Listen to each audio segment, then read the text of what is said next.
Guys tractor में जो tyre use होता है वो तो हम सबने देखा है, लेकिन तो कैसे बनता है फैक्ट्री में आप लोग को पता है? चलिए मैं आप लोग को थोड़ा दिखाता हूँ फैक्ट्री में ट्रैक्टर का टायर कैसे बनाया जाता है।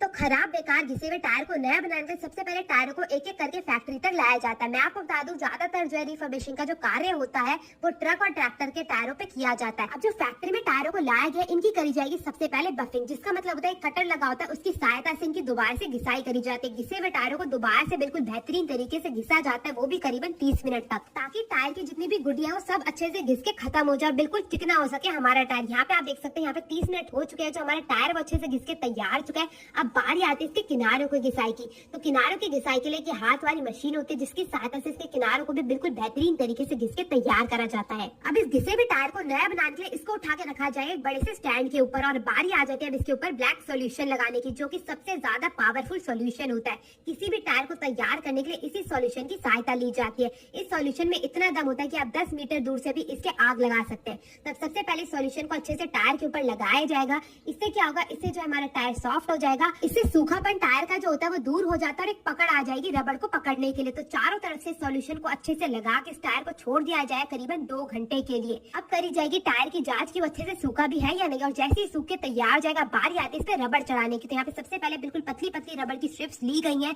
इनको जो है टायर के किनारों पे लगाया जाएगा। यहाँ पे आप देख सकते हैं इसमें बिल्कुल प्लास्टिक लगी होती है, इसको हटा हटा के इन रबड़ की पतली पतली स्ट्रिप्स को अच्छे से टायर के चारों तरफ लगा दिया जाता है। दोनों तरफ से इन पतली पतली रबड़ की स्ट्रिप्स को लगाने के बाद बारी आ जाती है एक मोटी रबड़ की स्ट्रिप को लगाने की। तो सबसे पहले उसको निकाला जाता है, उसका प्लास्टिक अलग करा जाता है, और फिर ये जो हमारी पतली वाली स्ट्रिप रबड़ की लगाई गई थी ना, उसी के किनारे में इस बड़ी स्ट्रिप को भी लगा देते हैं। और अब बारी आ जाती है सबसे बड़ी स्ट्रिप की रबड़ की। तो यहाँ पे आप देख सकते हैं बिल्कुल मोटी सी पट्टी निकली हुई है रबड़ की, इसको लगाया जाएगा हमारे टायर के ऊपर। तो इसको भी इसी प्रकार से प्लास्टिक से अलग करा जाता है, और टायर के ऊपर लगाने का जो कार्यक्रम है वो शुरू कर दिया जाता है। एक एक करके टायर को घुमा घुमा के हाथों से दबा दबा के ये जो रबड़ होता है उसको बिल्कुल अच्छे से टायर के ऊपर चढ़ा दिया जाता है। यहाँ पे आप देख सकते हैं जो हमारा रबड़ है वो अच्छे से टायर के ऊपर चढ़ के तैयार हो चुका है।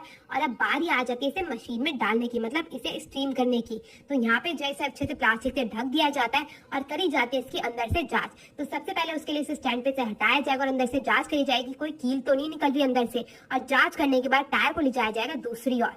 यहाँ पे दूसरी ओर सबसे पहले इसे लगाया जाता है स्टैंड के ऊपर, ताकि इसमें जो है जो रबड़ की ट्यूब होती है ना वो इसके अंदर डाली जा सके। तो सबसे पहले इसे स्टैंड पे लगाने के बाद ये आ गई हमारी रबड़ की ट्यूब, इसको अच्छे से टायर के अंदर डाला जाएगा, चारों तरफ से अंदर से दबाया जाता है, और इसी की सहायता से तो भाई सारे के सारे टायर चलते हैं। तो एक एक करके चारों तरफ से ट्यूब जो है टायर के अंदर डाल दी गई है। अब जो है इसमें हवा भरने वाला नोब भी लगा दिया जाएगा और टायर को बिल्कुल नया आकार दिया जाएगा। यहाँ पे आप देख सकते हैं कितना खूबसूरत जो है हमारा टायर देखने में लग ही रहा है। अब इसकी फ्रेमिंग भी अच्छे से लगा दी जाएगी